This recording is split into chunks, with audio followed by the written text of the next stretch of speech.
God will take care of you, so the song goes. He has a will, he has a plan. He's revealed a lot to us through his word, and as was just mentioned a minute ago, we can learn a lot of things from people's lives 3,000 years ago, because maybe they're not a whole lot different than us. In the Old Testament, God made a specific promise, a covenant to Abraham, which was transferred to his children and grandchildren. So there's Abraham, Isaac, and Jacob. Abraham we probably know quite a bit about. I don't know how much we know about Isaac, Jacob a little bit. But I want to talk today a little bit about this idea of trusting in God.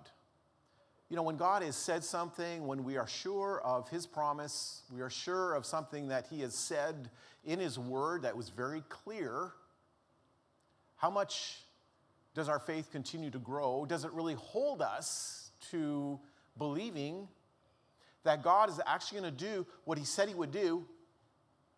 And sometimes he doesn't need my help. He doesn't need my intervention. He doesn't need me to take over. Because we see that happening quite a bit in the Bible. And maybe you see this quite a bit in your own life, that you kind of know the plan and the will of God, and yet somehow you think that, this is going off track. This is not going to turn out well. God needs me to step in and do something. Now, sometimes God calls us to do things, but certainly he is capable of doing what he said he was going to do. And the part of it is that we live within the plan, right? The plan of God, the work of God. And that's what we want to talk about today, this idea of sometimes people can even do deceitful things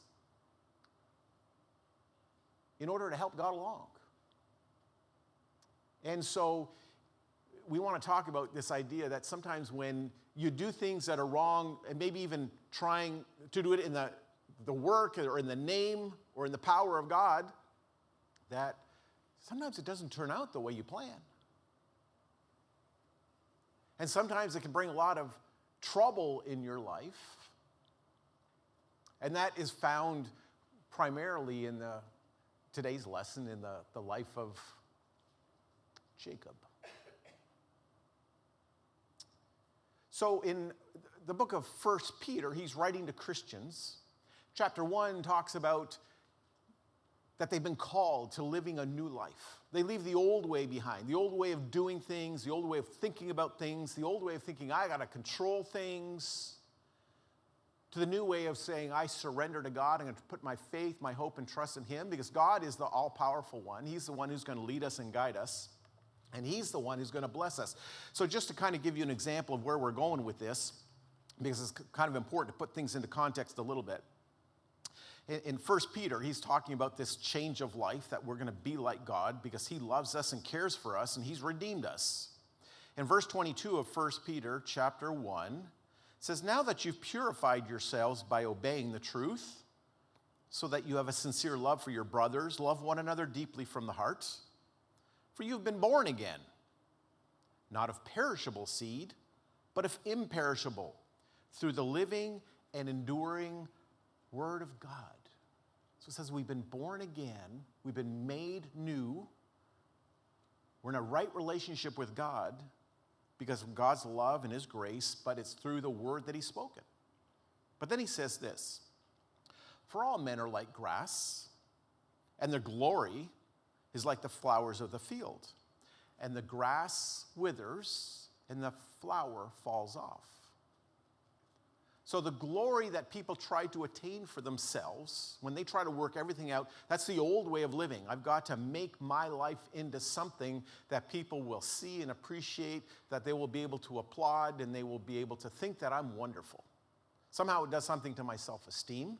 It does something for my sense of purpose or sense of worth, that I'm actually going to make a difference in the world if I do it myself and people look at me. But he's saying, that kind of glory doesn't last long, about a day. And then that glory is gone, because it's the glory of the Lord that endures forever. And so in 1 Peter chapter 2 is kind of where we're going to start in thinking about, well, what comes next? Because the idea is, in this translation says, so then, or therefore, some translations say, because of what he just said is true, The glory of God endures forever, but the glory of man does not endure. So this is what we need to focus on now. So you put away, get rid of these things. Stop doing them. You don't live this way anymore because this is not who you are. Put away all malice. That's kind of all the trickery, the conniving, kind of the, sometimes it's unrighteousness or unholiness. It's a bad way of thinking or talking about other people, treating people. Put away all that kind of malice. Put away deceit. Put away hypocrisy and envy and slander. So all these things are ways of the worldly way of thinking. And he's saying you don't need to live that way anymore because now you're living for God. You're going to let God work. And you're going to trust in God and his plan for your life. And so we kind of see this unfolding in Genesis with the story and the life and the decisions that were made by Jacob. So we've got Abraham, the father of the promise. And then you've got Isaac, his son. And then Isaac had a son named Jacob. And so we're going to find out what God had said and how this is going to be unfolding. In chapter 25 of Genesis, chapter 25, in verse 23, the Lord said to Rebekah, this is part of the reading, that here this woman is pregnant. This is Isaac's wife, pregnant. She's going to give birth to twins. 2 nations are in your womb, and 2 peoples from within you shall be divided. One shall be stronger than the other. The older shall serve the younger. So that means the older one is going to be the leader. The older one is the one who's going to actually inherit the birthright. He's going to be the one who's going to get the blessing from the father. So what is this? This is a promise of God. This is saying God is working out his plan, and he tells her ahead of time before the kids were even born. This is what's going to happen. So now you have 2 options. Either you're going to say, God promised it was going to happen. I trust in God. I have faith that he's going to work it out, and I don't always see it. And thus we can sing a song like, God works in a mysterious way his wonders to perform. Well, I didn't see that coming. Well, that's because God has a way of working that maybe surprises us. Maybe sometimes he comes in at the last moment. Maybe he's working around things that we don't see it happening, but God is working. And eventually his will be made known. But we can trust in him. So the question now for Rebekah, is she going to trust in God to say, God's going to work this out according to his plan, his will, and his promise? That's hard sometimes because you don't really know, what if I don't intervene? What if I don't say something? What if I don't stand up? What if I don't make the correction? What if I don't give God a hand? Oh, it can be a struggle sometimes. I mean, sometimes even Isaac, her husband, struggled with this, as did even Abraham himself. Because this is what the Lord said to Isaac. He appeared to Isaac, do not go down to Egypt, dwell in the land. This is the promised land where they're living, which I shall tell you, sojourn in this land, and I will be with you. Did you get that? I'll be with you. I will bless you. For to you and to your offspring, I will give all these lands, and I will establish the oath that I swore to Abraham, your father. So this is the promise given to Isaac.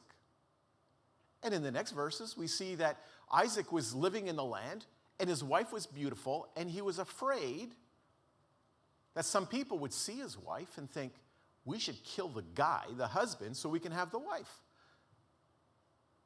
So Isaac was going around saying, oh, she's not my wife, she's my sister, right? Which is very similar to what Abraham did, for fear. But what is it? It's lack of faith. Because this is what God said. I'm going to be with you. I'm going to bless you. Things are going to work out. And immediately it's like, no, I can't really trust God. Like, this is not going to work out what's on the screen if he's dead, right? So nobody's going to be killing him, not today, right? Not on God's watch. But oh no, God made a little hand. So, okay, we got to come up with this deal that, she's not my wife. Because I'm afraid. Well, what are you afraid? Oh, I'm afraid of people. Okay. What about your trust and your faith in God? And of course, we know that with Abraham, it turned out very poorly when he did it. And now again with Abimelech, he figured it out right away and said, no, we're not doing this again. That's a bad idea.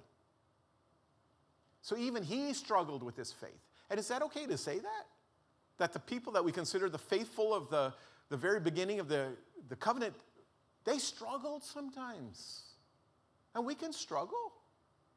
It's not always going to turn out well when you struggle and when you make the wrong decisions. But God's grace is big enough. And God's grace is still able to work it out. But let me tell you something. Sometimes when we put everything in our own hands and say, I'll do it my way, it can cause a lot of pain. It can cause a lot of pain. I mean, you'll still get the promise. It'll still eventually work out. But the journey getting there is not going to be anything of what you expected it to be. So here's the idea in Genesis chapter 27. Isaac, I guess all we can say is he's feeling old. I mean, he was getting old. He actually lived many more years after this, but he's like, well, I'm getting older. I don't know when I'm going to die. And so back then, the father, the patriarch of the family, would pass upon the eldest son, which would be the next generational leader, this thing called a blessing, which is a blessing of God. And separately than that, but also kind of included, the package is the birthright, which is to say that now you have the power over all the inheritance. You've got the power over, the land and the family, and, you get more than your share of the inheritance. So there's a lot that this elder son would get. And so this is what the father's doing. When he was old, his eyes were dim. Okay, got that? He's older. Sometimes when you're older, you don't really always think so well. You don't think so quickly. Sometimes you're kind of struggling a little bit. But he also couldn't see, or at least he couldn't see well. But we're going to find out the way the story unfolds, he really hardly could see at all. And so he called Esau, his older son, and said to him, my son. And he answered, well, here I am. And he said, behold, I am old and do not know the day of my death. He said, listen to what I want you to do. Go out, go hunting, get my favorite food, bring it back, and I'm going to give you the birthright and the blessing. Now, if you've been following the story, which is, we've not talked about it at all yet, we're not going to talk about it at all, except to say Esau has already sold the birthright, for soup. It doesn't make sense to us, I know, but, for pottage, they call it, he sold it. So he's kind of already relinquished himself of that to his brother Jacob. But now, at least he's going to get the blessing perhaps. But the father said, I'll give you the blessing and the birthright. So how all that was going to work out, we don't really know. But I'll tell you one thing. Mama Bear, she loved her little son, Jacob.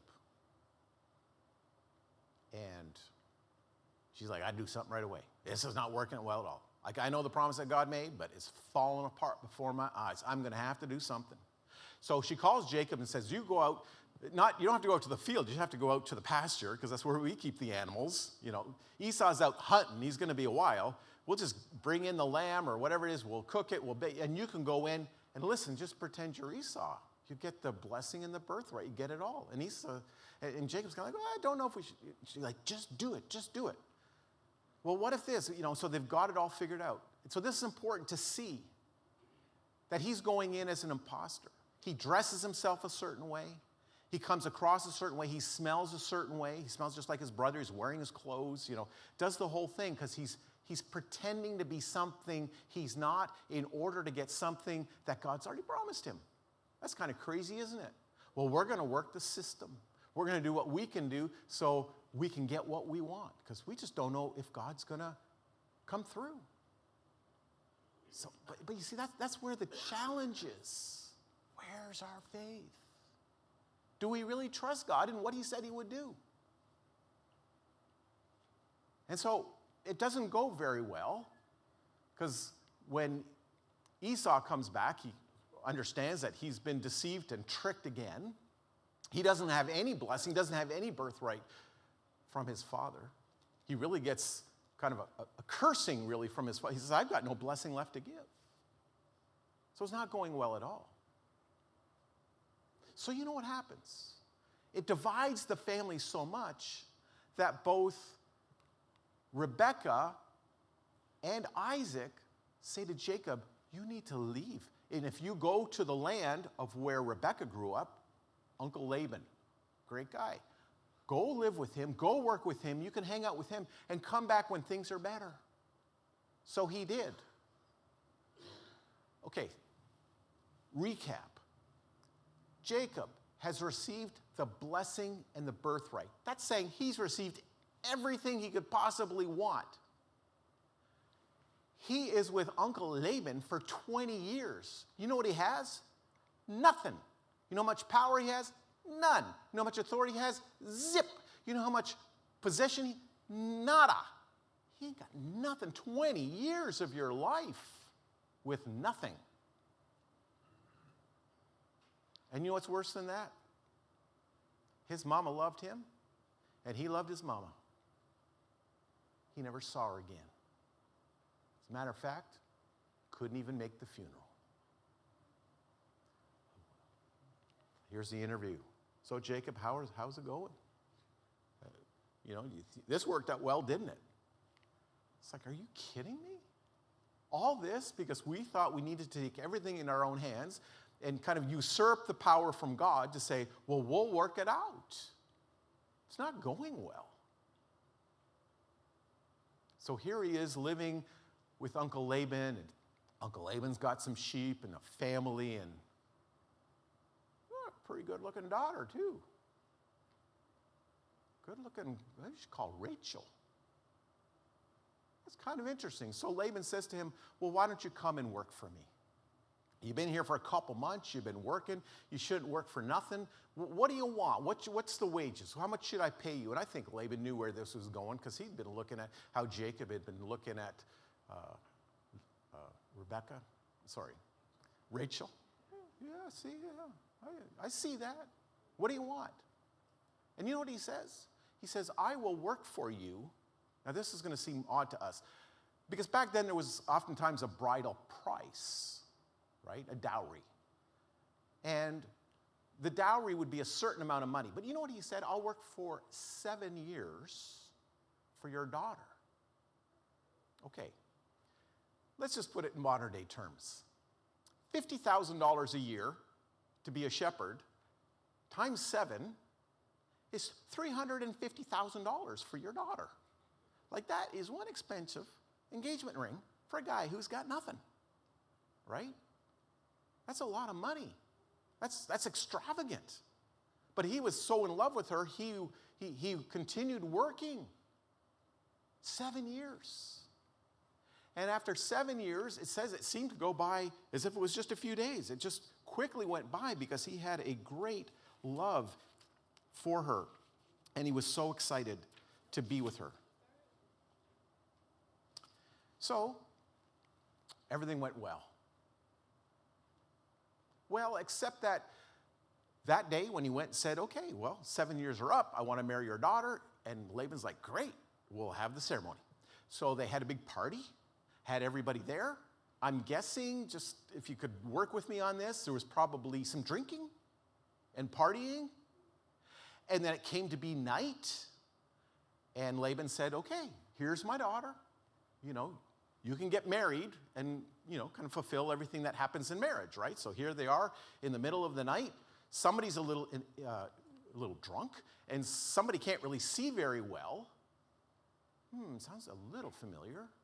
Somebody who can't see very well, somebody who maybe doesn't have all their senses about them, and they're entering into some kind of a covenant that they can't really ever get out of. And do you know what happened? If you've never read the story, you may be a little surprised. He wakes up in the morning, and Jacob's like, this is Leah. This is the older sister. This is not Rachel, the one I love. I worked for 7 years with Rachel. And the old man gives me Leah. And now I'm married to Leah. How's that working out? It kind of works out like this, which is interesting. Jacob said to Laban, what is this you've done to me? Did I not serve with you for Rachel? Why then have you deceived me And Laban said, it's not so done in our country to give the younger before the firstborn.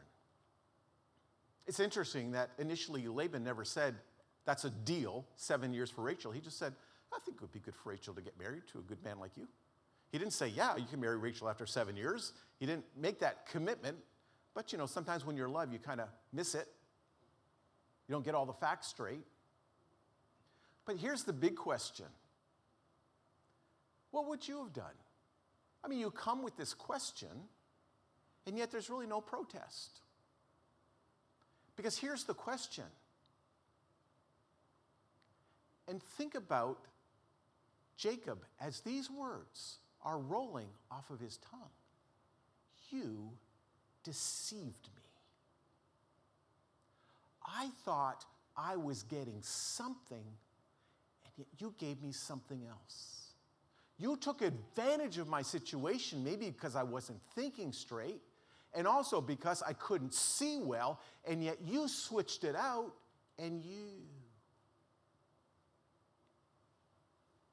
that's me. That's me. That's what I did 7 years earlier to my dad. And I wonder if at all Laban understood. Because look what he says. It is not so done in our country to give the younger before the firstborn. So in other words, the firstborn gets the firstborn gets the birthright and see, it's just a reminder to Jacob of what really happened.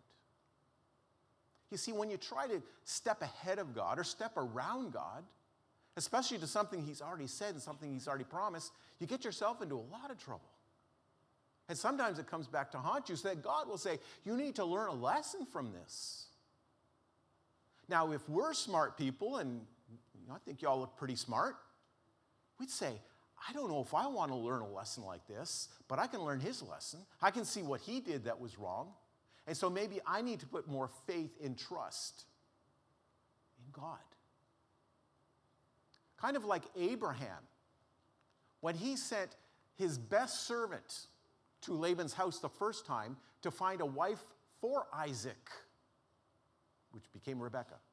The wife, what did he do? I'm going to send my best. I'm going to pray that God will lead him. And when that servant was going, he's saying, Lord, lead me and guide me and find the right person, So there was a constant trusting in God.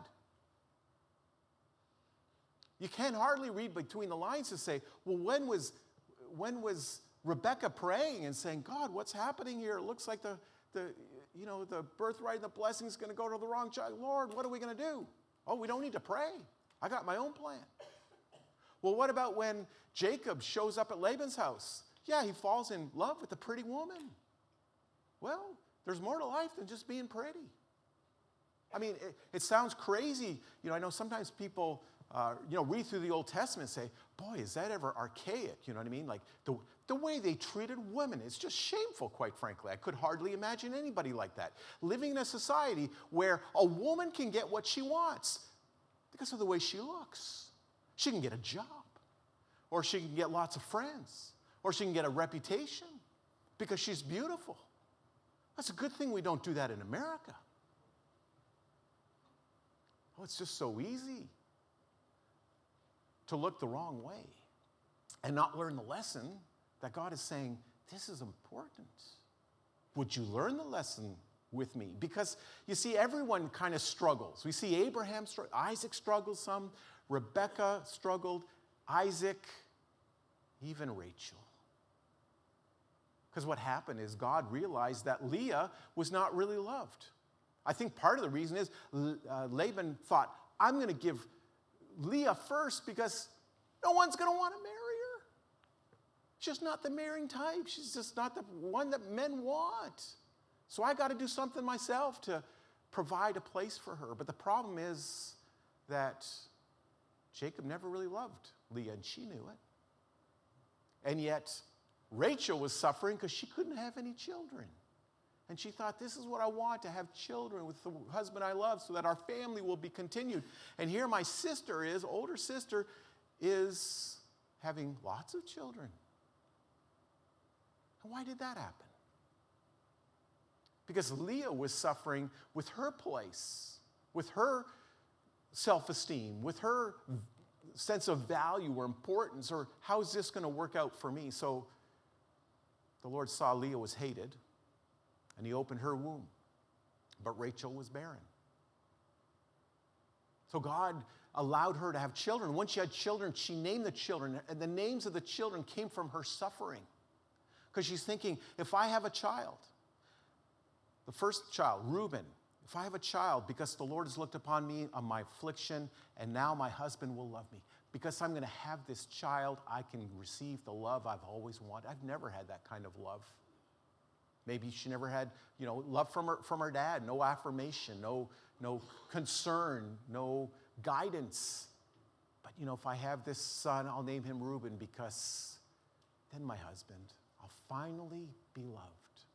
Because, you see, that's where my self-esteem is going to come from, by being loved by another person.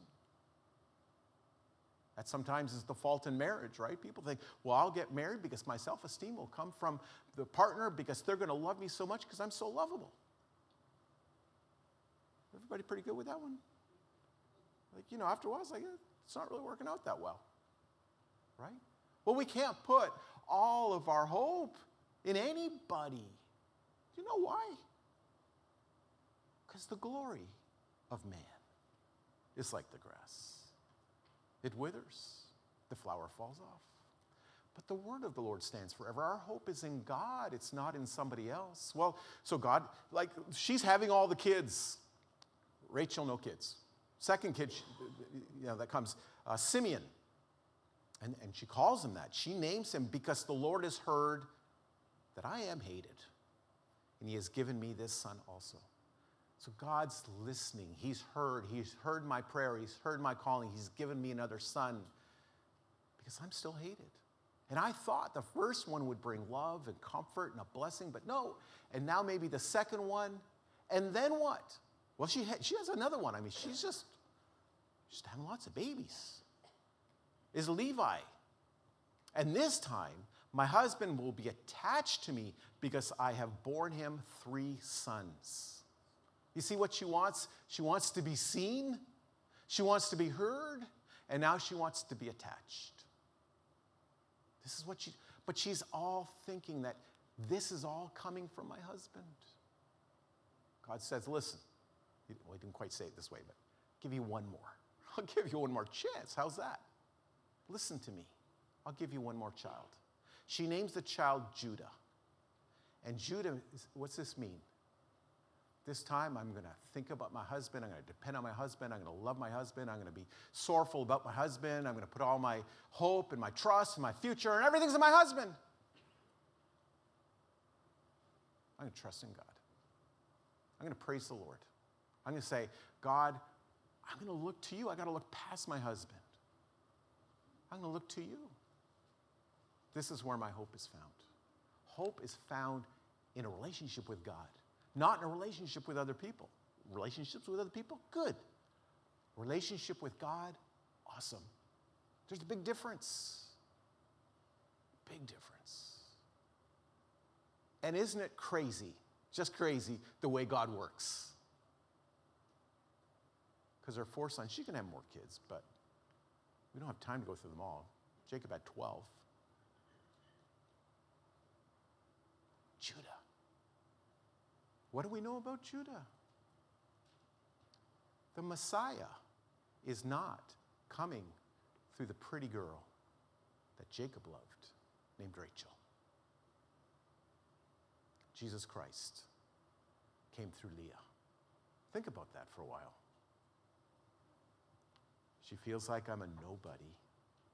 I've got no future. Nobody will ever remember me. And yet God was working through her. That through her, the one that was unloved, the Messiah came. See that? The Messiah came from the one who was unloved. Do you know what he came for? Those that are unloved. Those that are looking, that are needing. God, I need you. I turn to you. I trust in you. My faith, may it grow in you. So we're back to 1 Peter chapter 2. Well, if we're going to put away all malice and deceit and hypocrisy and envy and all the slander, well, what do we do then? Where do we turn? How do we overcome this longing for me to be the focal point, the center point? Where do I turn?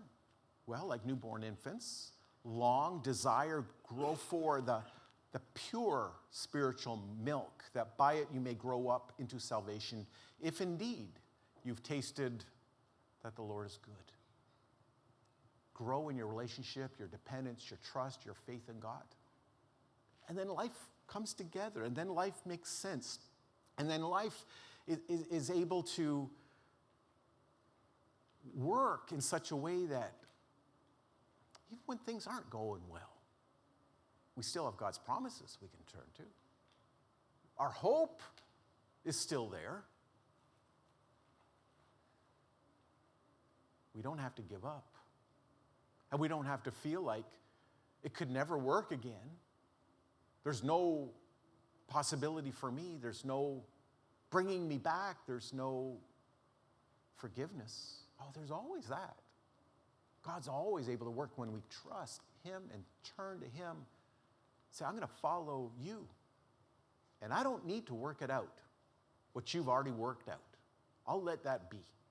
But God, show me how you want me to work in your plan, not how I can work outside of your will.